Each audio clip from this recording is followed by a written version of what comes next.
মাসুদ কামাল, আপনার কাছে আসতে চাই। এই যে বহুল প্রত্যাশার যে নির্বাচন ছিল, যেখানে বলা হচ্ছিল যে গণতান্ত্রিক চর্চা নতুন করে শুরু করা হবে, একটা নির্বাচিত সরকার আসবে এবং সাধারণ জনগণও একটা পরিবর্তনের প্রত্যাশা করে আসছিল, সেই পরিবর্তনের কতটুকু ছাপ রাখতে পেরেছে এই নতুন সরকার বা বিএনপি সরকার? 180 দিনকে আপনি কিভাবে মূল্যায়ন করবেন? দেখেন, কতগুলি জিনিস আছে পরিবর্তন আপনার খাতায় কলমে হয়। যেমন ধরুন 180 দিনের পর প্রাইম মিনিস্টারের প্রেস উইং ওনারা একটা প্রেস ব্রিফিং করেছিলেন এবং ওখানে ওনারা জানিয়েছেন, ওনারা একটা ই বুক প্রকাশ করেছেন সরকারের সাফল্য এবং সরকারের যে কর্মকাণ্ড 180 দিনে তার উপর নির্ভর করে। ই বুকটা আমি খুব পছন্দ করেছি এই কারণে এই সরকারের একটা মানে আপনার কৃচ্ছ সাধনে একটা সরকারের একটা ফর্মুলা আছে, একটা নীতি আছে। এটা প্রধানমন্ত্রী নিজে পর্যন্ত এই নীতিটা ফলো করেন যে হয়তো যেন অপচয়টা না হয়। তো সেইভাবে বিবেচনা করলে ই বুকটা আমার পছন্দ হয়েছে। এই কারণে যে অন্য সরকারের সময় হতো তাহলে দেখা যেত ই বুকটাকে প্রিন্ট করে দেখা যেত এক একটা ই বুকের দাম পড়তো 1000 টাকা 1500 টাকা, কয়েক হাজার ছাপাইতো মানুষকে দেওয়ার জন্য, পরে সেট ধরে বিক্রি করে দিত। যাভাবে হয়তো কিছু অপচয় হতো, অপচয়টা হয় নাই, জনগণ পড়তে পেরেছে, সহজেই ডাউনলোড করে পেয়েছে। যথারীতি আমিও উল্টাইছি, একটু দেখার চেষ্টা করছি, খুশি হয়েছি একদিক দিয়ে ই বুক করার কারণে, আর হতাশ হয়েছে এই কারণে ওখানে খালি আগের সরকারগুলি যেমন তারা সব ভালো করেছে, আরও ভালো করবে, তাদের কোনো ব্যর্থতা নাই, এই সময় তাদের কোনো সমস্যাটা যা ধরছে, যেটা টাচ করছে ওটাই শোনা হয়ে গেছে, এরকম একটা ভাব এই ই বুকের মধ্যে আছে। আমি এটা 49 পৃষ্ঠা একটা ই বুক, আমি ওটা মানে উল্টে পাল্টে আমি মোটামুটি চরম হতাশ। মানে এত আনারের মতো একটা বই ব্যাংক। কোন বিষয়গুলো আপনাকে আলাদা? আমি একটা এক্সাম্পল দিই, সবগুলো দেওয়া দরকার, একটা এক্সাম্পল দিলে হবে। যেমন স্বাস্থ্য বিভাগ নিয়ে তারা অনেক কিছু বলছে। জি, স্বাস্থ্য বিভাগের কি হয়েছে না হয়েছে, কি করবে না করবে বলছে না। এই সময় স্বাস্থ্য বিভাগের সবচেয়ে আলোচিত বিষয় করতে পারেন যে কয়েকশো শিশু হামে মারা গেছে, একটা শব্দ নাই এটা নিয়ে, একটা শব্দ নাই, নট আ সিঙ্গেল ওয়ার্ড। এটা কি এই সরকারের আমলে হয় নাই? না, সেটা হয়েছে, কিন্তু তারা যেভাবে ঘটনা নিয়ে শুরু করেছে যাত্রাটা, এখন পর্যন্ত তাদের নেওয়া পদক্ষেপ বা যে তদারকি দেখেছেন সেটা নিয়ে কি মানে কি বুঝি দিয়ে আপনি বলুন। মানে আপনি বলছেন যে হামের পরিস্থিতি, এবং সেটা বিগত সরকার থেকেই হয়ে আসছে বলে বলা হচ্ছে, টিকা ব্যবস্থাপনা থেকে শুরু করে সবকিছু। হামটা শুরু হয়েছে এই সরকারের আমলে। আগের সরকারের জন্য টিকার সমস্যা ছিল, তো ওইটি উল্লেখ করেন না, সেটা তো বিভিন্ন বক্তব্যে তো এসছে। ভাই তাহলে ই বুক করলেন কেন? আচ্ছা, ই বুকের কামটা কি? সবই যদি বিভিন্ন বক্তব্য আসে তাহলে ঘটা করে একটা বই ছাপলেন কেন বলেন? সবই তো বিভিন্ন বক্তব্য আছে, প্রতিদিনই তো আপনি টকশো করেন, আজকে আবার ডাকছেন কেন? না নিশ্চয়ই, আজকে আবার আরো কিছু বলবেন আপনি। তো আজকে যখন আপনি বলবেন যে ধরেন আমরা 6 মাসের ব্যাপারটা আলোচনা করতেছি, দর্শকরা কিন্তু একটু বলা বলে আরম্ভ করবে, এরা এটি কি করতেছে, এরা তো পরস্পর গাছ চুলকাচ্ছে। না নিশ্চয়ই, মূল্যায়নের জন্যই তো তাহলে মূল্যায়ন তো করতে হবে আপনাকে। তাহলে নিজের মূল্যায়ন যে লোক নিজে করতে না পারে, তখন অন্যরা মূল্যায়ন করতে বলবো যে বেশি জোরে হয়ে যাচ্ছে, বলতে হবে না নিজে আমি পারি নাই রে ভাই, আপনি পারি নাই বলে বলেন এই কারণে পারি নাই, আপত্তি তো নাই, আপনি তো উচ্চারণই করেন না, আপনাকে সাফল্যের কথা কন। সারাদিন ভালো কাজ করছেন, তাহলে দুজকে যাচ্ছেন কেন? আপনি সারাদিন খুব ভালো করতেছেন, তাহলে আমি এই দেশের নাগরিক হিসেবে দোজকের অনুভূতি পাচ্ছি কেন? অর্থাৎ ই বুকে আপনি আত্মসমালোচনামূলক কিছু, আমি একটা এক্সাম্পল দিলাম, আর ওখানে সামনে যারা বসে ছিল অনির্বাচিত লোকগুলি, জি জি, মানে 90% লোক ছিল অনির্বাচিত। এরা যে জ্ঞান দেওয়া শুরু করলো জাতিকে, যারা কি করে ফেলাইছে। তো আপনি শোনেন, আপনি যখন আমাকে বলেন, ধরুন উদাহরণ দিয়ে বলি, আপনি আপনার অনুষ্ঠানে আসছি না, আপনি বলেন মাসুদ ভাই আপনার আজকে কেমন খাওয়াইলাম টাওয়াইলাম, বলেন অনেক কথা, জনগণকে শোনাইলেন যে আজকে অনেক খাওয়াইছি। আমি তো জানি আপনি আমরা কী খাওয়াইছেন, আমি জানি না? আমি জানি। তো জনগণ তো জানে আপনি তার জন্য কি করছেন। জনগণ ই বুক নিয়ে কিন্তু বাজারে যাবে না, ই বুকটাকে প্রিন্ট করে বাজারে যাবে না। তবে ই বুকটা আমি আমার মোবাইলে ডাউনলোড করে আমি বাজারে যাব না। তো ই বুকে লেখা আছে দ্রব্যমূল্য নিয়ন্ত্রণে, আপনি দাম বেশি চান কেন? ওরা মানবে? মানবে না। That is the point. এই প্র্যাকটিসটা আগেও ছিল। আচ্ছা, এই প্র্যাকটিসটা আগেও ছিল। আমরা প্রধানমন্ত্রীর প্রশংসা করি, আমিও করি প্রশংসা ওনার। আমরা এরকম একজন প্রধানমন্ত্রী এর আগে পাই নাই। সাধারণ মানুষ তাকে দেখলে মনে করে আমাদেরই লোক, এটা ভালো। আগে মনে করতো যে অন্য গ্রহ থেকে আসছে, এটা খুব পজিটিভ। কিন্তু সেই প্রধানমন্ত্রী যাকে আমি আমার প্রধানমন্ত্রী মনে করি, তার সঙ্গে আমার মাঝখানে দেয়াল এখন কয়টা উঠছে 6 মাসের মধ্যে, এটা বলেন। এই যে ই বুক বললাম না, এটা হলো একটা দেয়াল। ওরা প্রিন্ট করার সময় প্রধানমন্ত্রী দেখে আনছে, স্যার দেখেন আমরা কত কিছু করছি, করে দেখাই দিল। বাস্তবটা কি? আমি তো বললাম আমি একটা খাতের এক্সাম্পল দিলাম। সেটাই শুনতে চাচ্ছি যে বাস্তবটা কি, বাস্তবটা আপনার কাছে শুনবো এবং আমার অতিথির কাছে শুনবো। না বলব তো, বাস্তবের সঙ্গে ওই কথার অনেক দূরত্ব। এখন আপনি হয়তো পরে বলবেন 6 মাসে কি সব হয়ে যাবে? হবে না, 6 মাসে হয় না তো, কখনো হইতেও সময় লাগে, কিন্তু বোঝা তো যাবে ধারাটা কি। ই বুক পড়লে মনে হবে কি সব হয়ে যাবে, 6 মাসে সব হয়ে গেছে। যা হয়েছে এই ধারাবাহিকতা বজায় থাকবে, আগামীতে আমরা একটা সোনার বাংলা পেয়ে যাব। যে সোনার বাংলা আমরা আজকের থেকে 50 বছর আগে খালি পাইতেই আছি, পাইতে পাইতে আজকে এই অবস্থা। সোনার বাংলা হয়ে যাবে, হবে না, এই সমস্ত লোক দিয়ে হবে না। এই সমস্ত লোক, হ্যাঁ, কিরকম পরিবর্তন দরকার সেই ক্ষেত্রে? আপনি কি পরিবর্তন আশা করছেন? আপনি কি আশা করেন ভাইয়া? না, আমি তো সঞ্চালক হিসেবে আমি মতামত দিতে পারি না। মতামত দেখেন, আপনি কিছু আশা করেন, আমিও আশা করি। শুনেন, আমরা একটা জিনিস চাই, সেই জিনিসটা হলো মানুষের জীবনে যেন স্বস্তিটা থাকে। নিশ্চয়ই। আপনার কি 31 দফা, আপনার কি জুলাই সনদ, আপনার কি সংসদীয় কি আপনার কি সংবিধান সংশোধন কমিটি করবেন না কি করবেন, এগুলি আলাপ আছে। যে রিক্সাওয়ালাকে জিজ্ঞেস করেন ভাই আপনি কি চান। আপনার বাসায় আপনার বাড়িতে যে মা আছে, মাকে জিজ্ঞাসা করেন গ্যাস পাচ্ছেন নাকি পাচ্ছেন না, তারা কি চাই জিজ্ঞাসা করেন। ওইটাই এদেশে মানুষ চায়, ওইটা আমিও চাই, ওটা আমিও চাই। ওই জিনিসটা যখন নাকি জনগণ যারা সরকার চালাচ্ছে তারা যখন বুঝতে পারবে যে জনগণ আসলে কী চায়, তাদের চাওয়ার দরকার নেই। কিন্তু আমাদের জ্বালানি মন্ত্রী বলছে এখন আমার আর কিছু করার নাই, এখন আমার অপেক্ষা করতে হবে। আরেকটা করার কি আছে, আমার লোডশেডিং ম্যানেজমেন্ট করতে হবে। তো আমি ওনাকে বলছি যে আপনি লোডশেডিং ম্যানেজমেন্টে করেন, আর কিছু করতে হবে না। আপনি লোডশেডিং ম্যানেজমেন্ট করতে পারবেন। গ্রামের একজন কৃষক যতক্ষণ বিদ্যুৎ পায় ঠিক ততক্ষণ আপনার বাসায় বিদ্যুৎ থাকবে। ম্যানেজ করেন কীরকম পারেন, ততক্ষণ একজন সচিবের বাসায় বিদ্যুৎ থাকবে, ততক্ষণ প্রাইম মিনিস্টারের বাসায় ততক্ষণই বিদ্যুৎ থাকবে। করেন, এই লোড ম্যানেজমেন্ট করেন। ওইটা পারবেন না, ওই বড় বড় কথা বলবেন আমি এখন লোডশেডিং ম্যানেজমেন্ট করবো, করেন না। এটা তো বলছে আজকে 1 সপ্তাহ আগে, কোর্সের মধ্যে করে নাই। গ্রামের অবস্থা কিন্তু 14 ঘন্টা বিদ্যুৎ থাকে না। কাজে কী চান এটা জিজ্ঞাসা করার দরকার নাই, গ্রামের লোকেরা চান না, তো জিজ্ঞাসা করেন আপনি কী চান। যাই বলেন এই যে আমি ই বুক বানাচ্ছি, দেখেন আপনাদেরকে আমি কত কিছু দিছি, দেখেন গ্রামের মানুষের রিয়াকশনটা কী হয়। না, বুঝতে পারছি। আমি এই পর্যায়ে একটু ডক্টর মারুফ মল্লিক আপনার কাছেও যাই।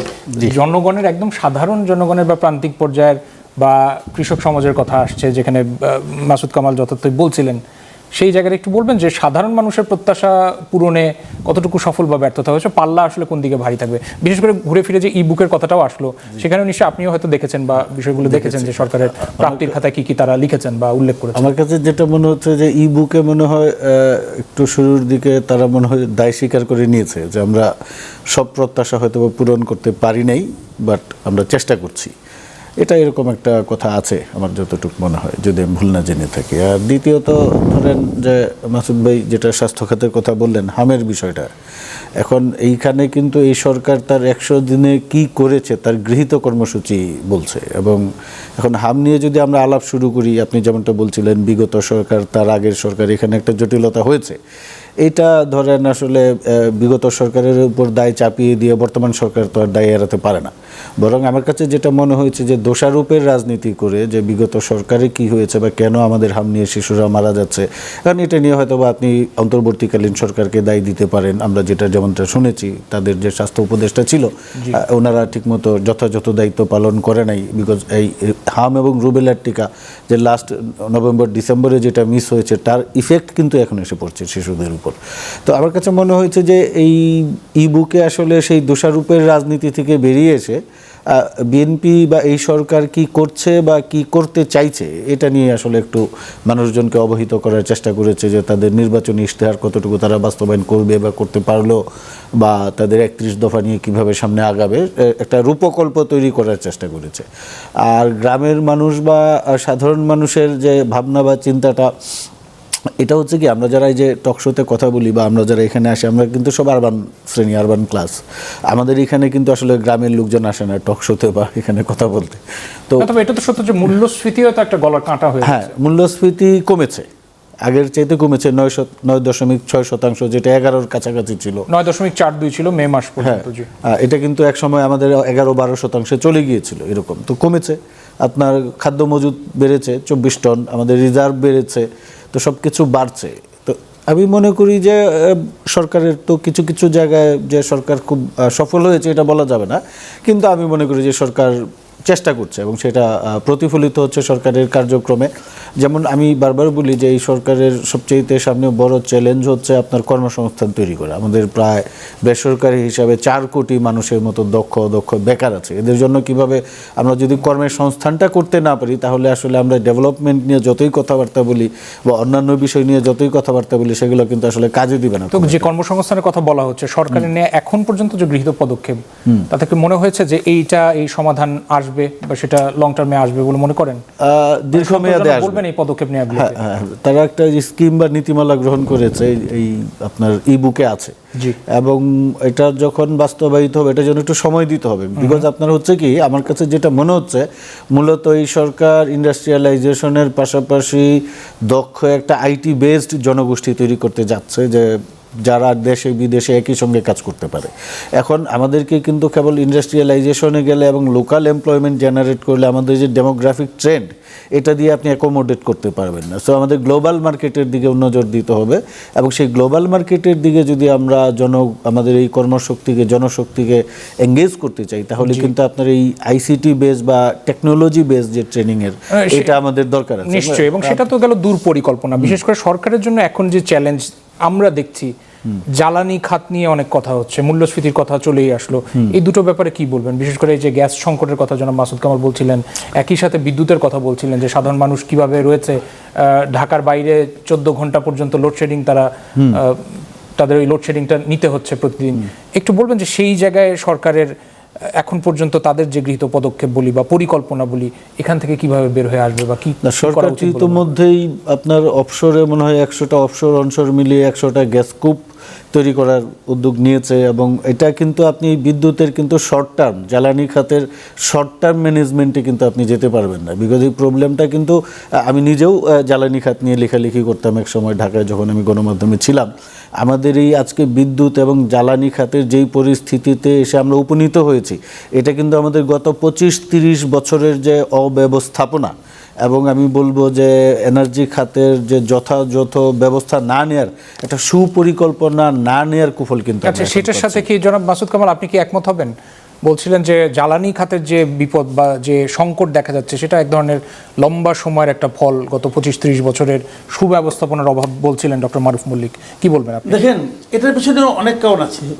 আওয়ামী লীগ সরকার যেভাবে জ্বালানি ব্যবস্থাপনাকে হ্যান্ডেল করেছেন, এখানে বিরাট অপচয়ের ব্যাপার স্যাপার আছে। তারা অনেকগুলি জায়গায় আসলে নষ্ট করে দিয়ে গেছে, এতে কোনো সন্দেহ কিন্তু নাই। কিন্তু এই কথাগুলি আপনি কাকে শোনাবেন, কাকে বুঝাবেন? কারণ সাধারণ মানুষ তখন তো বিদ্যুৎ পাইছে। আমি আপনাকে এক্সাম্পল দিয়ে বুঝাই। আওয়ামী লীগ যখন ক্ষমতা আসলো 2009 সালে, তখন আমাদের টোটাল সারা দেশে বিদ্যুৎ উৎপাদনের পরিমাণ কত ছিল? 3,500 মেগাওয়াটের মতো, মাত্র 3700 মেগাওয়াট, এরকম আমি যতটুকু জানি।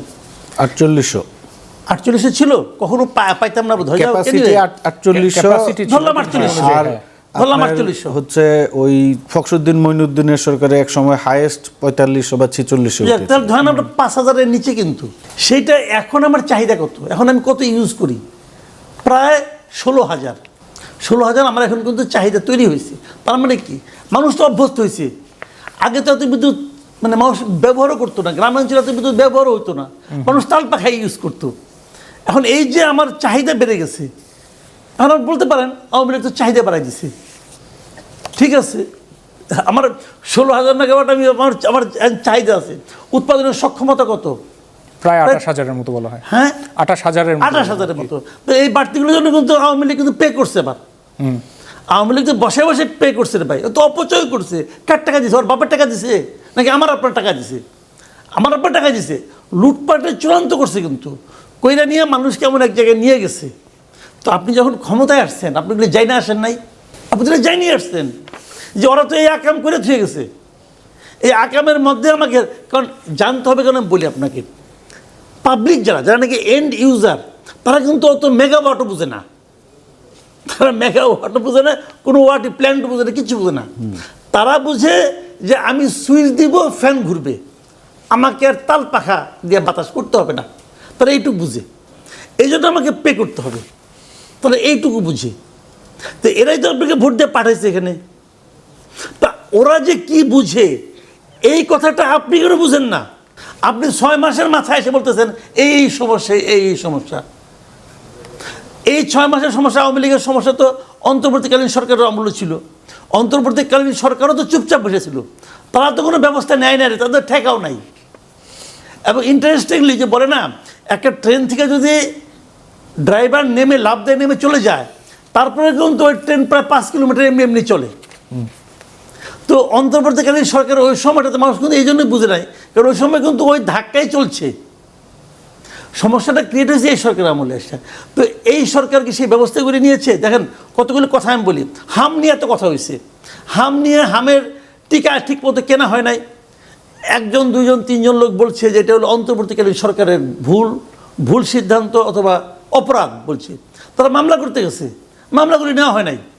মানে এই সরকারের কাছে, এই সরকারের সমস্যার কথা আমি বলি, অন্তর্বর্তীকালীন সরকার এই দেশকে হাসিনা যে গাড্ডায় ফেলাই দিয়ে গেছিল, ওই গাড্ডার থেকে তোলার তো চেষ্টা করেই নাই, আরও খারাপ জায়গায় তারা ঠেলে নিয়ে গেছে। কিন্তু এই সরকার অন্তর্বর্তী সরকারের কোনো ভুল দেখতে চায় না। তারা সিদ্ধান্ত নিয়েছে যে ওরা কোনো ভুল করে নাই।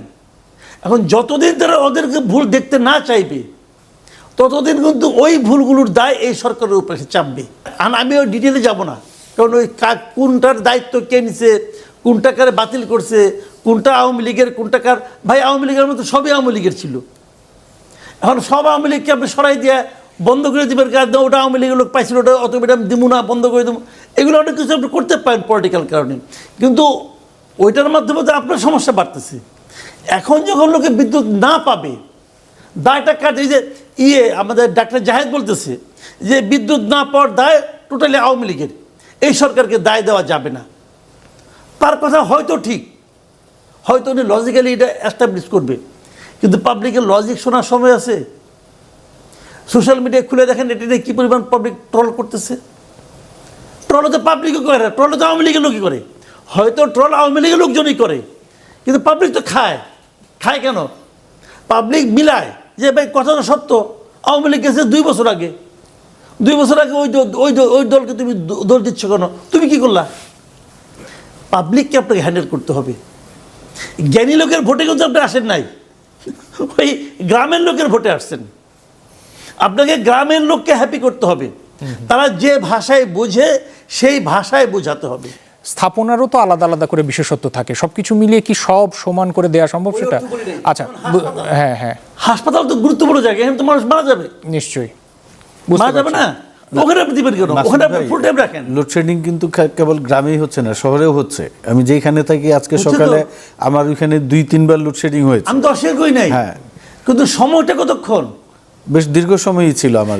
সময়ের যে জ্বালানি সংকটের কথা বলা হচ্ছে, ঢাকা শহরে থাকি 10-15 মিনিট 30 মিনিট থাকে না, আমি অস্বীকার করছি না, কিন্তু গ্রামে আপনি যে রাখছেন, গ্রামে তো বিদ্যুৎ আসেই না, মাঝে মাঝে আসে। তো আমার কথাটা হলো কি, ঢাকা শহরে লোডশেডিং বাড়াই দিলে কোনো সমস্যা নাই, সমস্যা নাই, মন্ত্রী বাড়াই দেন, এতে সবারই জেনারেটর আছে না, এটা সবারই আইপিএস আছে। এখানে মাসুদ ভাই যেটা হয় যায়, তো এগুলি হয় না রে ভাই। আমি কিন্তু যে বিদ্যুৎ উৎপাদন তো বেশিরভাগই হচ্ছে গ্যাস নির্ভর এবং জ্বালানি সংকট চলছে। এই জায়গায় মাসুদ ভাই যেটা বলছেন যে মানে আপনার এই লোডশেডিং এর যে ইকুয়াল ডিস্ট্রিবিউশন, এটা আমাদের রুরাল এরিয়াতে মূলত ইলেকট্রিসিটির সবচেয়ে বড় প্রয়োজনটা থাকে ইরিগেশন মৌসুমে। এখন বাংলাদেশে তো ইরিগেশন চলছে না, এখন আপনার রেনি সিজন, প্রচুর ওয়াটার আছে আপনার, কিন্তু এই যে আমাদের যে সেচ যন্ত্রগুলা কিন্তু খুব বেশি চলছে না, যেই কারণে গ্রামের যে লোডশেডিংটা সেইটা আপনার খুব বেশি প্রভাব ফেলছে না। কিন্তু সামনে আমাদের যখন শুষ্ক মৌসুম আসবে, এই যে এই শীতের পরে বা চৈত্র, এই যে আমাদের যে বসন্তকাল যেটা মার্চ এপ্রিল, ওই সময় কিন্তু আমাদের বিদ্যুতের খুব প্রয়োজন হয় গ্রামে। হ্যাঁ, গ্রামের প্রভাব ফেলছে না, এটা আমি বলছি যে গ্রামের ইলেকট্রিসিটির থাকা না থাকার সবচেয়ে বেশি প্রভাবটা পড়ে আপনি সেচ মৌসুমে যদি বিদ্যুৎ দিতে না পারে, সাধারণ মানুষের স্বস্তির কথা হয়তো বলছেন সেখানে। ইরিগেশন ছাড়া কোনো কাজ নাই না, আছে অবশ্যই, কিন্তু ধরেন ইরিগেশনের সময় আপনার বিদ্যুৎ, এখন সারের মৌসুম, আপনি যদি এই সময় সারটা যথাসময়ে কৃষককে না দিতে পারেন, এটার কিন্তু ভয়াবহ প্রভাব পড়বে সারা ঠিক আছে, বছর আমি আপনি তো আপত্তি যতই করছি না। আপনি সার দেন। আমার কথাটা হলো কি শুনেন ভাই, শহরে আমি কি ইরিগেশন করি, আমার দরকার কেন? আমার দরকার হলো এসি চালানোর জন্য। আর ওনার দরকার কেন? ওনার দরকার ফ্যান চালানোর তো জন্য। ব্যবসা প্রতিষ্ঠানও চালাতে হয়। ওখানেও ব্যবসা প্রতিষ্ঠান আছে গ্রামে। নিশ্চয়ই নিশ্চয়ই। এখন গ্রামে যাই দেখেন ভাই, গ্রামে প্রত্যেকটা বাড়িতে ফ্রিজ আছে। 14 ঘন্টা 12 ঘন্টা 8 ঘন্টা বিদ্যুৎ না থাকলে ফ্রিজগুলির কি অবস্থা হয় জানেন আপনি? না, বুঝতে পারছি যে পরিস্থিতি খুব একটা স্বস্তিদায়ক নয়, কিন্তু এটাও আপনারা তাহলে আপনি গ্রামের সঙ্গে আপনি শহরে আমি যখন বলি যে শহরে আপনি বাড়াই দেন লোডশেডিং, গ্রামে দেন, গ্রামে তো ইউজার কম, গ্রামে তো অল্প দিলেই চলে, শহরে তো বেশি দিতে হয়। তা আপনি শহরে কমালে শহরের লোকের সমস্যা হবে না, তারা বিকল্প ব্যবস্থা করতে পারবে। গ্রামের লোকের বিকল্প ব্যবস্থাও তো নাই রে ভাই। তো এই কথাটা তো আমার কোনো অন্যায় আবদার না। আপনার মন্ত্রী বিদ্যুৎ পাবে না, সচিব বিদ্যুৎ পাবে না, দুঃখে আপনি মরে যাচ্ছেন। মরেন না, মরেন না, দুঃখটা গ্রামের জন্য করেন, দেখবেন আপনার জন্য সুবিধা হবে। বুঝতে পারছি। আমাদের অন্যান্য বিষয়গুলো যেমন আছে, সরকার জনাব রুহুল কবির রিজভী তিনি যেমন বলেছেন যে সরকার নির্বাচনের আগে যেই প্রতিশ্রুতিগুলো দিয়েছিল, বিশেষ করে ইশতেহারে, সেগুলোর প্রায় মোটামুটি তারা চেষ্টা করেছেন ওই প্রতিশ্রুতি রক্ষা করতে। সেটা নানাভাবে আলোচনায় উঠে আসছে, যেমন বৈদেশিক মুদ্রার রিজার্ভ যেমন শক্তিশালী হয়েছে, সামাজিক সুরক্ষা কর্মসূচি নিয়ে প্রথমে অনেক কথা হয়েছিল যে এই সরকার শুধুমাত্র কার্ড ইস্যু করছে কিনা, সেখানেও একটা তো অগ্রগতি দেখা গেছে। সবকিছু মিলে একটু সব বিষয়গুলো নিয়ে একটু শুনতে চাই আপনাদের কাছ থেকে এই আয়োজনে, কি বলবেন? না, সামাজিক সুরক্ষা যে সমস্ত উদ্যোগগুলি নিয়েছে, এই উদ্যোগগুলি ভালো, এতে আমি এতে আমার কোনো রিজার্ভ নিয়ে এক সময় সংশয় ছিল। হ্যাঁ, রিজার্ভ নিয়ে, বৈদেশিক মুদ্রার রিজার্ভ নিয়ে একটা সময় রিজার্ভের সঙ্গে সরকারের খুব একটা মানে নাই, ক্রেডিট নাই, এটা তো বিদেশ থেকে, আমাদের রিজার্ভ ম্যাক্সিমাম বিদেশ থেকে আসে। পোশাক শিল্পের সামনে কিন্তু আজকে আপনি দেখেন, আজকে বিজনেস স্ট্যান্ডার্ডের একটা নিউজ আছে, 900 টেক্সটাইল মিল বন্ধ হয়ে গেছে, 900 টেক্সটাইল মিল বন্ধ হয়ে গেছে। তো এই টেক্সটাইল মিলগুলো থেকে আমি তো এক্সপোর্ট করতাম। রিজার্ভের অবস্থা দেখি খারাপ হবে সামনের দিকে। আমাদের গার্মেন্ট সেক্টর সারা দুনিয়ার সঙ্গে যে কম্পিটিশন ছিল, সেই কম্পিটিশনে তো আমরা পিছিয়ে যাচ্ছি, এটা রিয়েলিটি। এর সঙ্গে বৈশ্বিক অনেক কারণ জড়িত আছে, অস্বীকার করি না। তো বৈশ্বিক কারণ তো যখন হবে তখন তো সব দেশের জন্যই হবে, যারা আমাদের প্রতিদ্বন্দ্বী ছিল তাদের জন্য হবে।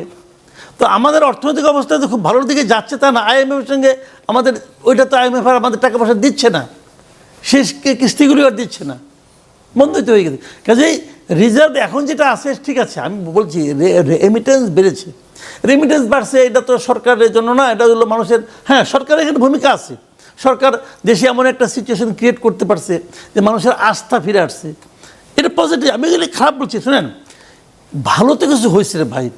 আগে তো ছিল জঙ্গলরাজ, জঙ্গলরাজ বুঝেন তো, জঙ্গলরাজের জায়গায় তো একটা গভর্নমেন্ট আসছে রে ভাই, এটা তো একটা ডেমোক্রেটিক গভর্নমেন্ট আসছে, কিছু ভালো তো হবেই। কিন্তু আমাদের প্রত্যাশা তো থাকে অনেক, আমরা তো অনেক কিছু চাই, চাই না? সেই জায়গাগুলোতে আমি আরও যে চাই, এটা কি সরকারকে বুঝাইতে হবে না? কে বুঝাবে?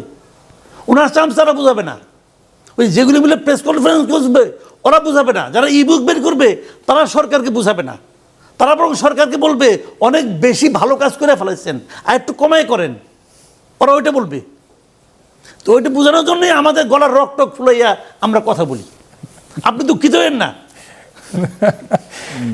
ডক্টর মারুফ মল্লিক, আপনার কাছে যাব, কি যোগ করবেন? না, একটু স্বাভাবিকভাবে বিশ্লেষণ যখন আসবে তখন ইতিবাচক সাথে নেতিবাচকও থাকবে। এবং মাসুদ ভাই হয়তো একটু কোনো কারণে উত্তেজিত আছেন বা ওনার প্রত্যাশার সঙ্গে প্রাপ্তির পার্থক্য বিস্তর, উনি যেই রকম চেয়েছিলেন সেই রকম মেলাতে পারছেন না, কিন্তু আমি ওনার মতো উত্তেজিত বা হতাশও না। আমার কাছে মনে হচ্ছে যে আপনি রিজার্ভে যে কথাটা বললেন, উনি মাসুদ ভাই যেটা বললেন, সরকারের কৃতিত্ব নাই, বাইরের লোকজন পাঠাচ্ছে। আমি নিজেও বাইরে ছিলাম বা বাইরে থাকি। এখন এটা হচ্ছে কি যে আমাদের অর্থ যে পাচারটা হয়েছে আওয়ামী লীগের আমলে, ফেসিবাদের আমলে, এখন কিন্তু সেটা বন্ধ হয়ে গেছে বা কমেছে। যে এটার কিন্তু ইমিডিয়েট ইফেক্ট আমরা দেখতে পাচ্ছি, যে আমাদের রিজার্ভটা বেড়েছে বা আমাদের এই যে আপনার মূল্যস্ফীতি কমছে, আমাদের মানে একটু স্বস্তিদায়ক পরিস্থিতিতে আমরা আছি। সেই জায়গা থেকে আমি মনে করব যে আপনি যেই প্রসঙ্গগুলি বলছিলেন, যে সোশ্যাল সেফটি নেটের যে প্রোগ্রামগুলো বিএনপি নিয়েছে, দেখেন যখন বিএনপির পক্ষ থেকে এই জিনিসগুলো তুলে ধরা হলো, যে বিএনপি ফ্যামিলি কার্ড দিবে, ফার্মার্স কার্ড দিবে, বা ইভেন যে আপনার এনার্জি কার্ডও দেওয়ার কথা চিন্তা ভাবনা করছে বিএনপি, তখন কিন্তু সবাই বলেছে যে বিএনপি এই কাজগুলো করবে না, এগুলো জাস্ট কথার কথা। এখন বিএনপি যেটা করছে, আমার বিএনপির কার্যকলাপ দেখে মনে হচ্ছে যে তারা ফেজ আউট করেছে, যে শর্ট টার্মে কী কাজ করবে, লং টার্মে কী কাজ করবে। আমি যদি একটু করে আবার বলি, আমাদের যে এনার্জি যে ক্রাইসিসটা, হ্যাঁ আমি দীর্ঘদিন এনার্জি নিয়ে ফলো করেছি, লেখালেখি করেছি, এনার্জির সাংবাদিকতাও করেছি। আমার ধারণা মাসুদ ভাইও ছিলেন। আমার কাছে যেটা মনে হচ্ছে যে আমি যেটা বলছিলাম যে আমাদের গত 25-30 বছরের যে এনার্জি খাতে বা পাওয়ার সেক্টরে আমাদের যে একটা অরাজক পরিস্থিতি তৈরি হয়েছে, এটা থেকে কিন্তু আমাদের আসলে স্বল্প মেয়াদে মুক্তির আমি কোনো পথ দেখছি না। এবং আরও একটা কথা, আমাদের হচ্ছে যে এখন গ্যাসের ক্রাইসিসের কারণে বা কোল আমদানি এগুলোর কারণে তো আমাদের বিদ্যুৎ উৎপাদনটা কমে গিয়েছে। আমরা যদি এই ফসিল ফুয়েল নির্ভর এই ইসে থাকি, এই এনার্জি পলিসিতে থাকি, তাহলে কিন্তু এই সংকট থেকে আমাদের মুক্তি নেই। তাহলে আমাদের কি করতে হবে? আমাদের এনার্জি ট্রানজিশন করতে হবে, মানে আমাদেরকে রিনিউয়েবল এনার্জিতে যেতে হবে। না, কিন্তু এটা কি একেবারে খুব স্বল্পকালীন সময়ে সমাধান বের করা যেত কিনা? বিশেষ করে যখন দেখা গেছে যে এখন গ্যাস সংকট দেখা যাচ্ছে, কিছুদিন আগেও যুদ্ধ পরিস্থিতি হোক, যে কারণেই হোক, এবং বৈশ্বিক পরিস্থিতির কারণে তেলের সংকটে ভুগেছে। যেটা মাসুদ কামাল এটাও বলেছেন যে সাধারণ মানুষ তো এত কিছু বুঝতে চাইবে না, তারা খুঁজবে স্বস্তি, এবং বাজারে গেলে তারা স্বস্তিটা কেন হচ্ছে, সেই জায়গায় সরকারের করণীয় দেখেন কি? না কেন হচ্ছে সংকটটা, কি কারণে হচ্ছে, এটা সরকারকে ভালোভাবে বুঝাই বলতে হবে। এবং এটা কিন্তু প্রধানমন্ত্রী নিজেই বলেছেন যে বিদ্যুতের সংকটের কারণটা কি এবং উনি কি উদ্যোগ নিতে চাচ্ছেন সমাধান করার জন্য। একটা জিনিস কি দেখেন, এই যুদ্ধের কারণে যে আমাদের যে ফিউয়েল ক্রাইসিস হয়েছে বা এখন গ্যাসের কারণে যে আমাদের সংকটটা হচ্ছে, আপনি যদি খেয়াল করেন ওই সময় কিন্তু পাকিস্তান এই পরিমাণ সংকটে পড়ে নাই। কারণ পাকিস্তানের টোটাল যে ইলেকট্রিসিটি জেনারেশন, পাওয়ার জেনারেশন, তার 64 বা 65% আসে রিনিউয়েবল এনার্জি থেকে। এখন 35% ফসিল ফুয়েল নির্ভর ডিপেন্ডেন্ট। আমরা যদি এই পলিসি থেকে বের হয়ে আসতে পারি, এখন আপনি সমালোচনা করলে বিস্তর সমালোচনা করা যাবে, যেহেতু সংকটটা এই মুহূর্তে চলছে। এখন সরকারকে বেকায়দায় ফেলার জন্য আপনি অনেক কথাবার্তাই বলতে পারবেন, কিন্তু আমরা যদি এরকম বক্তব্য এসছে যে পুরোপুরি স্বাভাবিক হতে 2 বছরের মতো লাগবে, মানে জনগণ কি ধৈর্য ধরবে? আমার মনে হয় 2 বছরের মতো লাগবে। এটা 2 বছর। কিন্তু দায়িত্বের জায়গা থেকে যখন এরকম বক্তব্য আসে, সেটা আসলে কতটুকু স্বস্তি দেয়? আমার কাছে মনে হচ্ছে যে 6 মাসের মধ্যেই সমস্যার সমাধান করা সম্ভব এবং সরকার সেটা করবে। আমরা 27 তারিখ পর্যন্ত অপেক্ষা করি, যে পার্লামেন্টের অধিবেশনটা শুরু হচ্ছে, সেখানে প্রধানমন্ত্রী নিজেই এই বিষয়ে কথা বলবেন বলে আমি যতটুকু জানি। এখন এর পাশাপাশি আমি যেটা বললাম যে আমাদেরকে সরকারকে পরামর্শ দিতে হবে। ধরেন আমাদের গ্যাসের যে সংকটটা হচ্ছে, আমাদের 2টা টার্মিনাল, একটা হচ্ছে অ্যাক্সিডেন্টের কারণে বন্ধ হয়ে গিয়েছে। এখন এই গত সরকারের আমলে কিন্তু এই আওয়ামী লীগ কিন্তু আরও 2টা টার্মিনালের কাজ শুরু করার উদ্যোগ গ্রহণ করেছিল। অন্তর্বর্তীকালীন সরকার কিন্তু সেই 2টা টার্মিনাল আপনার কাজ বন্ধ করে দিয়েছিল। এবং আপনার হচ্ছে যে বন্ধ করে দেওয়াতে যেটা হয়েছে, আরেকটা নষ্ট হয়ে গেল অ্যাক্সিডেন্টে, আমাদের একটা টার্মিনাল। এর মধ্যে আবার আপনার হরমুজ দিয়ে গ্যাস আনা নিয়েও সংকট। সব কিছু মিলিয়ে কিন্তু পরিস্থিতি অনেক জটিল। আরেকটা কথা, যে আপনার এই অন্তর্বর্তীকালীন সরকারের সময় 31টা রিনিউয়েবল এনার্জির যে প্রজেক্ট ছিল, সেটা সরকার বাতিল করে দিয়েছে। তো সব কিছু কিন্তু এই সরকারের ঘাড়ে এসে পড়েছে। আপনার অন্তর্বর্তীকালীন সরকারের অব্যবস্থাপনা বলেন, অনিয়ম বলেন বা অযোগ্যতা বলেন, যাই বলেন, পাশাপাশি 17 বছরের ফ্যাসিস্ট আমলের যে অনিয়ম, দুর্নীতি, সব কিছুই কিন্তু এই সরকারকে মোকাবেলা করতে হচ্ছে। এবং আপনি কিন্তু সমস্যা সর্বক্ষেত্রে পাবেন, শুধু এনার্জি সেক্টরে না, আপনি হেলথ সেক্টরে যান, এডুকেশন সেক্টরে যান, ফাইন্যান্সিয়াল সেক্টরে যান, আপনার স্টক মার্কেটে যেইভাবে লুটপাট করা হয়েছে, কারণ এইটা তো আবার পুনর্গঠিত করতে সময় লাগবে তো। এবং সেটার সাথে সাথে ব্যাংকিং সেক্টর আছে। হ্যাঁ, ব্যাংকিং সেক্টর ভালো জায়গা বলেছেন। পুনর্গঠনের কথা বলা হচ্ছে, সেটাতে আপনি সন্তুষ্ট সরকারের পারফরম্যান্সে? 180 দিন আপনি কেমন দেখেছেন? আমার কাছে মনে হচ্ছে দুজনের কাছেই যাব এই ব্যাপারে। ব্যাংকিং সেক্টরের যে রিফর্মের যে প্রসেসটা, প্রথমে একটু সমালোচনা হয়েছিল, কিন্তু পরবর্তীতে সরকার কিন্তু সেই জায়গা থেকে সরে এসেছে। সরকারের একটা পলিসি ছিল যে পূর্বের মালিকরা আবার ফিরে আসতে পারবে। সম্প্রতি কিন্তু সেই ধারা বাতিল করা হয়েছে। এরপরে আমার কাছে মনে হচ্ছে যে ব্যাংকিং সেক্টরের যে রিস্ট্রাকচারিং এর কথাটা বলা হচ্ছে, এটা খারাপ না। ধরেন এটা আস্তে আস্তে ব্যাংকগুলোও কিন্তু আস্থায় ফিরে পাচ্ছে, তাদের যে তারল্য সংকট ছিল সেটাও কেটে যাচ্ছে। আমার কাছে মনে হচ্ছে সরকার ভালোই যাচ্ছে সামনে। জনাব মাসুদ কামাল, এই ব্যাপারে আপনার কি মতামত?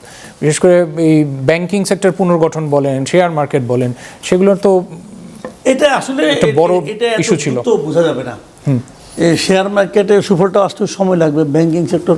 তবে ব্যাংকিং সেক্টরটা না, যে যাই বলুক, আমি মনে করি অন্তর্বর্তীকালীন সরকারের আমল থেকে এটা মানে ঘুরে দেওয়ানোর চেষ্টা চলছে। এটা আহসান এস মনসুর কিছু খারাপ কাজ করছে, কিন্তু ব্যাংকিং সেক্টরটাকে কিছু কিছু জায়গায় ভালো, একটা কাজে উনি সে খারাপ করছে, সেটা হলো কি যে 5টা ব্যাংকে একত্র করে দেওয়া। এটা একটা ভয়ঙ্কর অন্যায় করছে, তার ব্যক্তিগত রোষের কারণে এই কাজটা করছে। ওনার সঙ্গে এক্সিম ব্যাংকের কি ঝামেলা ছিল, এই ঝামেলাটা করার জন্য এক্সিম ব্যাংকে ধ্বংস করার জন্য উনি এই কাজটা করছেন, আর কিচ্ছু না। মাঝখান থেকে কী হয়ে জানেন, ৭৫ লাখ গ্রাহক এই 5টা ব্যাংকের, তারা মনে হয় তারা তো নজরুল ইসলাম মজুমদারের চেনে না রে ভাই, তারা কিন্তু আহসান এস মনসুরকে চিনে না, তারা চিনে তারেক রহমানকে, তারা চিনে ডক্টর ইউনূসকে। ডক্টর ইউনূসের আমরা তারা ক্ষতিগ্রস্ত হয়েছে ৭৫ লাখ গ্রাহকের। আমি কিছু কিছু গ্রাহককে চিনি পার্সোনালি, মানে বেতন পায়, তার মানে পেনশনের সমস্ত টাকা তারা এই ব্যাংকে রাখছে, কারণ এই ব্যাংকের সুদের হার ছিল বেশি, ইন্টারেস্ট ছিল বেশি, তো তারা টাকাটা তুলতে পারছে না, তাদের ইন্টারেস্টও গেছে, ইন্টারেস্টও কমে অর্ধেক করে দিয়েছে, তারপরে যে টাকাটা হয়েছে এই টাকাটা তুলতে পারছে না। এছাড়া এই এই এই অপকর্মটা ছাড়া আহসান এস মনসুর সাহেব কিন্তু ওভারঅল ব্যাংকিং সেক্টরটাকে একটু নিয়ন্ত্রণ করতে পারছিল, এটা অস্বীকার করা যাবে না। ধারাবাহিকতা রাখতে পারছে, একটু আনতে পারছে, সে কিছুটা নিয়ন্ত্রণ করতে পারছিল। এই গভর্নমেন্ট এসে সেই ধারাবাহিকতা রক্ষা করতেছে। যেটা উনি বললেন, মারুফুল বলেন যে আপনার একটা সিদ্ধান্ত এটা খুব বিতর্কিত ছিল, তো সিদ্ধান্ত থেকে গভর্নমেন্ট সরে আসছে। গভর্নমেন্টের আমি মনে করি এই গভর্নমেন্টের বড় গুণ হলো এটাই, যে যখন কোনো একটা সিদ্ধান্ত নেয়, যদি সিদ্ধান্তটা সমালোচিত হয়, যদি বুঝে যে এটা ভালো না, তারা কিন্তু ব্যাক করে। অনেক গভর্নমেন্ট আছে কিন্তু ব্যাক করে না, মানে আমি বলছি তো বলছি, রিজিড থাকে, আমার আবার ভুল কি, অনেকে কিন্তু বলে এরকম। তো এই গভর্নমেন্ট আবার সরে আসে, এটা পজিটিভ, কোনো সন্দেহ নাই। ব্যাংকিং সেক্টরে তারা একটু একটু নিয়ন্ত্রণ প্রতিষ্ঠা করতেছে, অনিয়মগুলো দূর করতে পারছে, কিন্তু আলটিমেটলি এটা কোন পথে যাবে আমি জানি না। কারণ যদি আপনার টাকাই না থাকে, আপনি কি করবেন? টাকা ছাপায়া সমস্যার সমাধান করতে পারবেন না। তো সরকার ব্যাংকগুলি থেকে প্রচুর পরিমাণে লোন নিচ্ছে, প্রচুর, মানে এটা তো মানে এখন সরকার চালাই যেতে হবে, কি করবে সে? ভর্তুকি দিচ্ছে তেলের ক্ষেত্রে, তেল গ্যাসের গভর্নমেন্ট কিন্তু ভর্তুকি দিতে হচ্ছে, এই ভর্তুকি দিয়ে কদিন চালাতে পারবে, কিভাবে চালাবে, এটা নিয়ে অনেক শঙ্কা আছে। আমার কাছে যেটা মাসুদ ভাই যেটা বললেন, সরকার ব্যাংক থেকে প্রচুর ঋণ নিচ্ছে, এই ক্ষেত্রে আমার কাছে মনে হয় যে সরকারের যদি অর্থের সংস্থান তৈরি করতে হয়, তবে আমাদের এনবিআরকে রিফর্ম করতে হবে।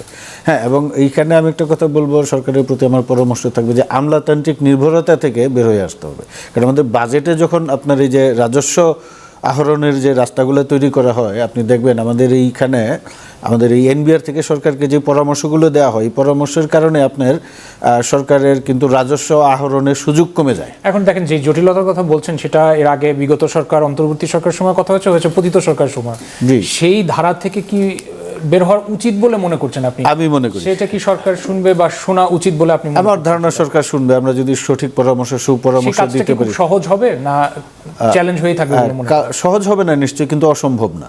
কারণ আমি একটা ছোট্ট উদাহরণ দিই। আমাদের যে এনবিআর এর যে পলিসিটা, আপনি দেখবেন ওনারা ইম্পোর্টের যে ক্ষেত্রে যে গুরুত্ব দেয়, ইম্পোর্ট ডিউটির উপর, লোকাল প্রোডাকশনের উপর খুব বেশি গুরুত্ব দেয় না।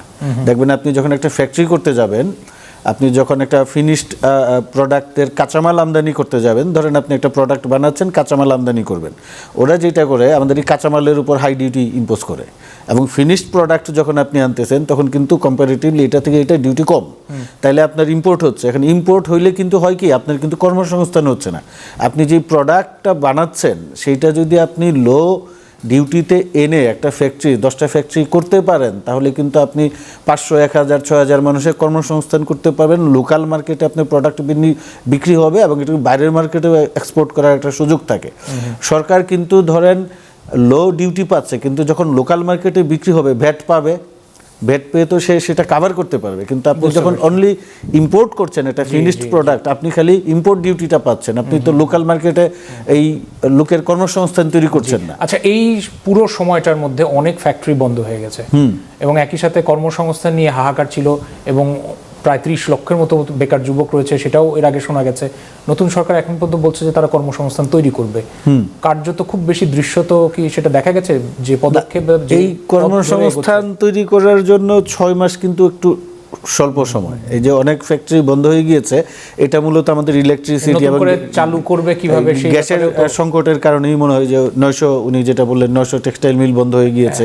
তো এই গ্যাসের সংকটটা যদি আমরা কাটিয়ে উঠতে পারি, গ্যাসের সরবরাহ বাড়লে, গ্যাসের সংকটটা মেটানো আমার কাছে মনে হচ্ছে কঠিন কিছু না। বুঝতে পারছি। আমাদের এই টার্মিনালটা যদি চালু হয়ে যায় এবং সরকার যদি এলএনজি আমদানি শুরু করে, এটা ঠিক হয়ে যাবে। জি, আমরা আয়োজন তো শেষ করতেই হবে, সামনে আর খুব বেশি সময় পাবো না। জনাব মাসুদ কামাল, অন্তর্বর্তী সরকার যখন দায়িত্ব নেয়, সেটাও একটা খুব একটা অস্থির পরিস্থিতির মধ্যে দিয়ে বাংলাদেশ গেছে। সেখানে একটা বড় প্রশ্ন ছিল যে ভারতের সাথে আমাদের সম্পর্কটা কিভাবে যায়। নতুন করে সরকার এসছে, ভারতের সাথে কূটনৈতিক সম্পর্কগুলো, বিগত যে ইস্যুগুলো আমাদের এখনো সলভ হয়নি, বাংলাদেশের যেগুলো প্রাপ্য ছিল বলে মনে করা হয়েছে বা সবসময় বলেছে, সেই জায়গাগুলোতে সরকার এখন পর্যন্ত কেমন করেছে, বা কূটনৈতিক জায়গাতে বাংলাদেশ ভারতের সম্পর্কটা এই সরকারের সময় কেমন? ভালো না, ভালো না, কিন্তু ভালো হওয়ার সম্ভাবনা আছে। অন্তর্বর্তী সরকারের সময় ভারতের সঙ্গে আমাদের সম্পর্ক ছিল তলানিতে একদম, মানে এর চেয়ে নিচে আর নামা সম্ভব ছিল না। এটা ওই সরকারের পলিসি তাই ছিল। ডক্টর ইউনূস ক্ষমতা নেওয়ার আগে এসে বলা বলি শুরু করছিল, 7 সিস্টারে আমরা আওলা বাজাই দেবো, হ্যান করবো ত্যান করবো। মানে উনি সিদ্ধান্ত নিয়েই বলছে যে আমি ভারতের সঙ্গে একটা চূড়ান্ত খারাপ সম্পর্ক তৈরি করব। এটা ওনার পলিসি হলো এই কারণে উনি চেয়েছেন এর মাধ্যমে উনি এখানকার কিছু লোকের মধ্যে একটা সুরসুরি জাগাবেন, এবং এই সুরসুরির মানে কাতুকুতু থাকতে থাকতে ওনার মেয়াদকাল শেষ হয়ে যাবে। এই পলিসিতে উনি অগ্রসর হয়েছিলেন এই সরকারের সঙ্গে। এবং ভারতও সেটাকে, আমি উল্টা দিক থেকে বলবো যে ভারতও সেটাকে আসলে জিয়ে রাখছে। ওদের কী চিন্তা আমি জানি না, কিন্তু ওদের চিন্তাটা, ওদের এই অ্যাটিটিউডগুলো আমার পছন্দ হয় না। যাই হোক, এটা ওদের ব্যাপার। এই সরকার আসার আগের থেকেই আমি ভারত সরকারের মধ্যে এক ধরনের ইতিবাচক মানে আচরণ দেখেছি। খালেদা জিয়া যখন মারা গেলেন, জয়শঙ্কর চলে আসছেন। ভাই জয়শঙ্কর কিন্তু এলেবেলে লোক না, ইচ্ছে হলে চলে আসলাম। উনি চলে আসছেন খালেদা, মানে এই সরকার এরা দায়িত্ব নেওয়ার আগে, ইলেকশনে জেতার আগেই ওনারা বুঝতে পেরেছেন, ওনারা চলে আসছেন এখানে দেখানোর জন্য। এরপরে ওনার সময়, আপনার এই শপথ গ্রহণের সময়, সরকার গঠনের সময় ওম বিরলা চলে আসছে, ওদের স্পিকার চলে আসছে। তো এগুলি তো ওদের দিক থেকে আপনি ভাবেন যে ওরা তো আমাদের দিকে হাত বাড়িয়েছে, হাত বাড়ায়নি এটা বলতে পারবেন না। কিন্তু এখন আমাদের সঙ্গে আগে কি কি করেছে, যদিও আবার মাঝে পুশিনের ঘটনাও ঘটেছে, এগুলো সবই ঘটছে আমি বলি, কিন্তু আগে কি করছে সেগুলোর বাইরে কথা হলো আমাদের সঙ্গে ভারতের অনেকগুলো সমস্যা আছে, অনেকগুলি বিষয় আছে যেটা নাকি অমীমাংসিত। আপনাকে সমাধান করতে হবে না, সমাধানকে আপনি ধমক দিয়ে করে দিতে পারবেন? আপনাকে আলোচনা করতে হবে। এখন আপনি বলেন আমি আলোচনাই করবো না, তাহলে তো হবে না, তাহলে আপনি ঠকবেন। সরকার তো আলোচনা করছে, আলোচনা করবে না এরকম তো বলেন নাই। মুখপাত্র আসছেন, খুব ভালো কথা, কোনো সমস্যা নাই, মুখপাত্র হওয়ার কিছু নাই। আমি বলি তো আপনি আলোচনা তো করতে হবে আপনাকে। কারণ আলোচনার জন্য আপনি কি করবেন? আমাদের পররাষ্ট্র মন্ত্রণালয় যে ভাষায় বিবৃতিগুলি দিয়েছে, আমার কাছে এই বিবৃতিগুলো খুবই ছেলে মানুষই বিবৃতি মনে হয়েছে। তারপর তারা দিচ্ছে ভালো কথা, প্রত্যেকটা লোক বলতেছে যে যে শর্তগুলি দিয়েছে এই শর্তগুলি আমি মনে করি এর সঙ্গে রিলেটেড না। শেখ হাসিনাকে ফেরত দিতে হবে, হাদির সম্ভাব্য খুনি অথবা সন্দেহভাজন খুনি তাকে ফেরত দিতে হবে। আচ্ছা, শেখ হাসিনার আপনি ফেরত আনেন, আমি খুব মানে করে বলি, এক নম্বর হলো শেখ হাসিনা কি ওখানে বন্দি? যদি বন্দি না হয় তাকে আপনি ফেরত আনবেন কোন সিস্টেমে? আপনার সঙ্গে বন্দি বিনিময় চুক্তি আছে, সে কি বন্দি? তো এখন তাও তো মনে করেন তাকে আনলেন, আপনি আনার পরে হাইপোথেটিক্যালি ধরলাম তাকে নিয়ে আসলেন, আনার পরে দেশের যে অবস্থাটা তৈরি হবে সে অবস্থায় লাভবান কী হবে জানেন? জামাত এনসিপি। দেশে একটা অস্থিতিশীল পরিস্থিতি তৈরি হতে পারে, হবেই হবে। সেটা করতে থামাতে গিয়ে গলত ধর্ম কী হবে? সরকার। আর লাভবান কী হবে? জামাত শিবির। তারা বলবে এই সরকার পারতেছে না। বাবাই উনি ওখানে গেছে, থাক না, বয়স হয়ে গেছে 80, থাক না ওখানে, ওনাকে আমার লাভ কি? তো এইগুলি ভাই যদি ঠান্ডা মাথায় আপনি বুঝতে না পারেন তাহলে আলোচনা বুঝতে পারবেন না। আচ্ছা, এই জায়গায় একটু সময় চেয়ে নিই। ডক্টর মারুফ মল্লিক কিছু যোগ করবেন? না, আমরা সময় শেষ দিকে তো একটু সংক্ষেপে নিতে চেষ্টা করব। এখন উনি মাসুদ ভাই কি তাহলে চান না যে শেখ হাসিনাকে এনে বিচার করা হোক? এটা তো দেশের মানুষের দাবি। শেখ হাসিনা তো গণহত্যায় দায়ী। এখন আপনি যেটা বলছেন যে থাক না, 80 বছর হয়ে গিয়েছে, এটা তো বিমূর্ত কথাবার্তা। আনেন না, সেটার জন্যই তো বার্গেন করছে সরকার। ট্রাইব্যুনালে তো রায়ও আছে। আমি বলছি রায় আছে, ঠিক আছে, আনেন না।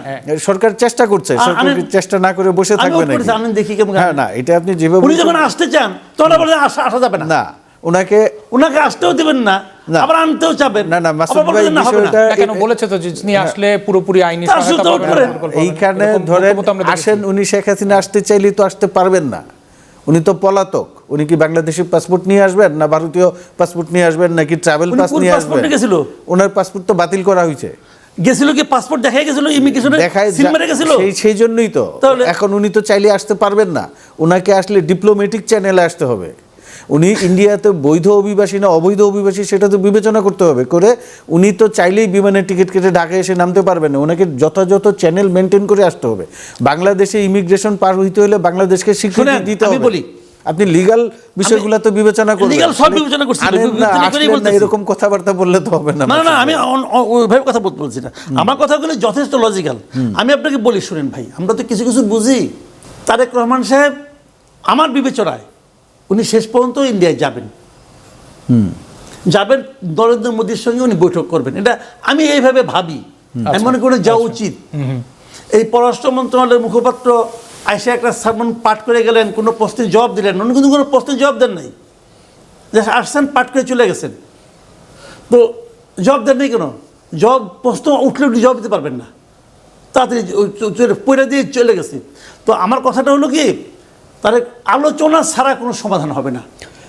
এবং ধরেন শেখ হাসিনাকে ফেরত আনলেন, আপনি হাদিকে ফেরত আনলেন, আনার মাধ্যমে আমার সঙ্গে ইন্ডিয়ার যে সমস্যাগুলো সব সমাধান হয়ে যাবে।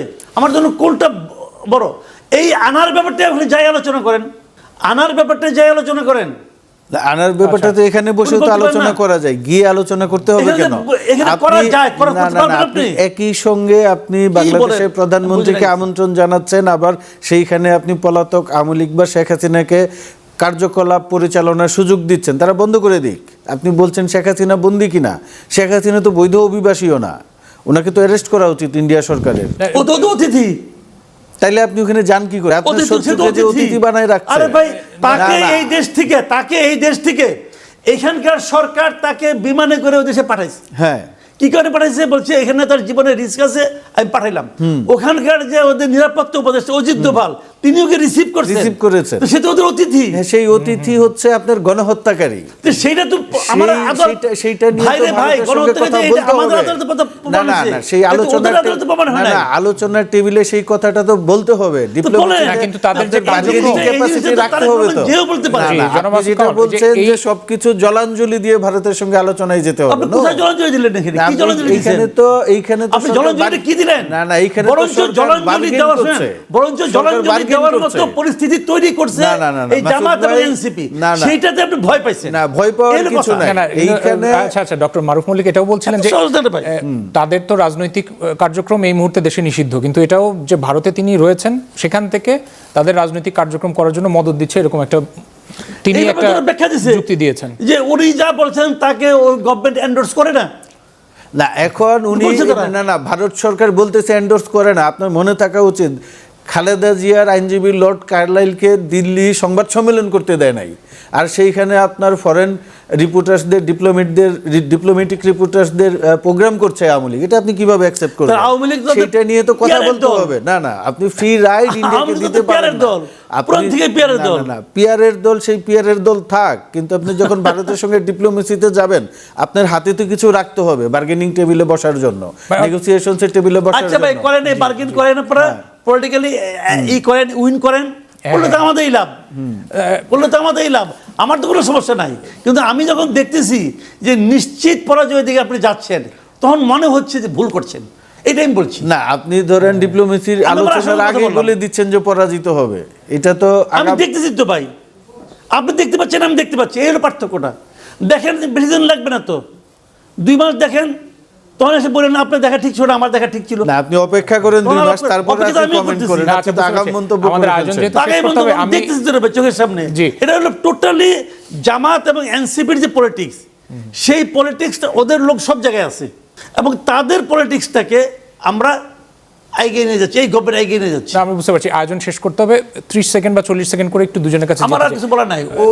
আমার শেষ বক্তব্য হিসেবে কিছু, বিশেষ করে আমরা যেহেতু সরকারের সামগ্রিক ব্যাপারগুলো নিয়ে আলাপ করেছি, কি বলবেন জনাব মাসুদ কামাল? না, আমার কথা হলো কি যে আমি এই সরকার নিয়ে অনেক কিছু আশা করেছি, এবং সেই আশা থেকে আমি সরে আসিনি। 6 মাসের পারফরমেন্সে কিছু ক্ষেত্রে হ্যাপি, কিছু ক্ষেত্রে আনহ্যাপি, কিন্তু আমি এখনো আশাবাদী। বাকি 4.5 বছর 4.5 বছরে তারা এগুলি যেগুলোতে আনহ্যাপি, তারা যদি এগুলি মাথায় নেয়, বিবেচনায় নেয়, হয়তো আমার ভুল আছে, হয়তো আমার দেখার ভুল আছে, তারপরে তারা যদি বিবেচনায় নেয়, যদি শুনে, যদি বলে ভুল ভুল ভুল সমস্যা নাই, যেগুলো আবার যে উদ্বেগগুলো সঠিক ছিল তারা যদি করে রেকটিফাই করে, তাহলে আমি মনে করি ভালো করতে পারে। কিন্তু আপনি খুব ভালো করছেন, খুব ভালো করছেন বলে বলে ওনাদেরকে বিভ্রান্তির মধ্যে রাখা, এটা আমার চরিত্রের সঙ্গে যায় না। কি করবো ভাই? ছোট্ট একটা প্রশ্ন, কারা বিভ্রান্ত করতে পারেন বলে মনে করেন? এই ওই যে যে বলছেন যে যারা তাদের বিভ্রান্ত সামনে করেন, জনগণের মাঝখানে একটা দেয়াল তুলতেছে, আচ্ছা। তারা বিভ্রান্ত করতে পারে। বুঝতে পারছি। ডক্টর মারুফ মল্লিক, আপনার কাছে যাবো, শেষ করবো। আমি যেটা বলবো যে সরকার যে খুব বেশি সফল হয়েছে সেটা বলা যাবে না, বাট দে আর ট্রাইং, চেষ্টা করছে এবং আমি আশা করি ভালো কিছু করবে। এবং আমার কাছে সেটা প্রতিভাত হচ্ছে যে সামনে তারা যেই প্রতিশ্রুতিগুলো দিয়েছিল, নির্বাচনী ইশতিহার বা তাদের 31 দফা, দেখেন বাংলাদেশে এর আগে নির্বাচনী ইশতিহার ছিল যে কাজীর গরু কিতাবে আছে গোয়ালে নাই। এইবার কিন্তু দেখা যাচ্ছে যে তাদের যে ম্যানিফেস্টোতে যে প্রতিশ্রুতিগুলি ছিল সেগুলো কিন্তু বিএনপি ধরে ধরে আস্তে আস্তে বাস্তবায়ন করছে। তো আমরা আশা করি যে ভবিষ্যতে বাস্তবায়ন করবে এবং সরকারের তো সমালোচনা থাকবেই, স্বাভাবিক, সরকারকে সেই সমালোচনাটাও গ্রহণ করতে হবে, সেটাই আর কি। আর আমি শেষ করব ছোট্ট করে যে উনি যেটা বললেন যে ভারতের সঙ্গে আমাদের ডিপ্লোমেসিটা, ভারতের সঙ্গে যে প্যাট্রন ক্লায়েন্টের যে ডিপ্লোমেসি ছিল এটা মনে হয় এখন নাই। এখন বাংলাদেশ ভারত বড় শক্তি ছোট শক্তি, কিন্তু বাংলাদেশ তার সামর্থ্য নিয়ে, তার শক্তি নিয়ে ভারতের সঙ্গে ডিপ্লোমেসিতে যায়। জি, অনেক ধন্যবাদ।